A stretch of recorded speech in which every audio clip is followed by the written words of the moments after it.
Hello everyone, this is Manpreet Kaur working as assistant professor in RPIIT. So in previous video we already discussed about the fever.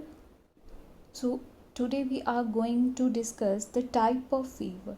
As we already know that the fever is alteration in body temperature that may be above to the normal level and below to the normal level. So today we are going to further common types of the fever. The first type is the intermittent fever. The body temperature alternate at the regular interval between the periods of fever and periods of a normal or subnormal temperature. Intermittent fever क्या है? इसमें जो normal body temperature है वो alter हो जाता है और वो अल्टरेशन जो है इरेगुलर पीरियड्स के बीच में होती है, whether the period of the fever or the normal or subnormal temperature. So next is a remitted fever. A wide range of the temperature fluctuation more than the 2 degree occur over the 24-hour period, all of which are above the normal range.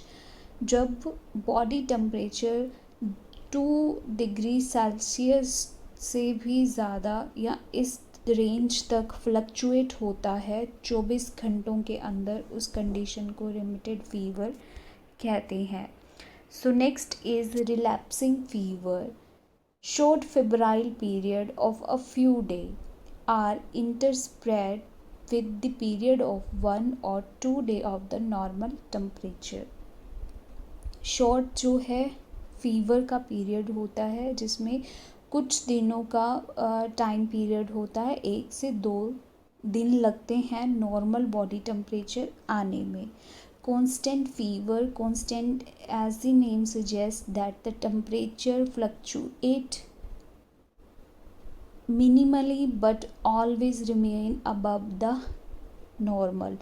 इसमें जो है constant यानी कि लगातार fever रहता है, चाहे temperature जो है वो अपनी मिनिमम लेवल तक गिरता है लेकिन फिर भी फीवर रहता है. यानी कि जो नॉर्मल बॉडी टेम्परेचर है वो 37 डिग्री सेल्सियस था लेकिन उससे थोड़ा अबव रहेगा अगर जो फीवर है वो कम भी होता है उस कंडीशन में.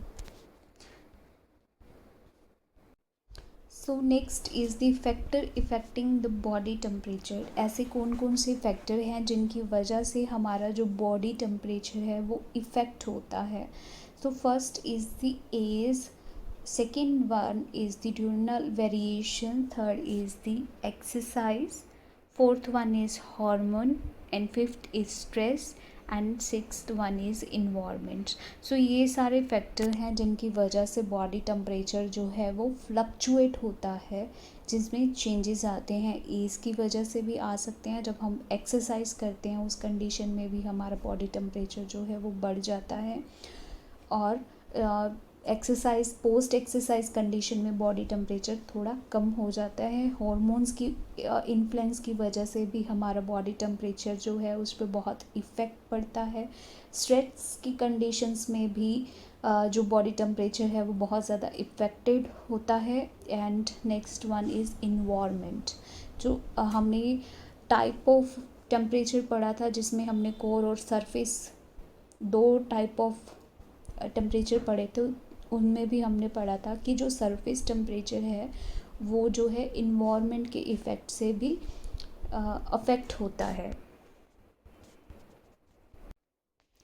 So this is all about the type of common fever. Hope you understand. Thank you so much.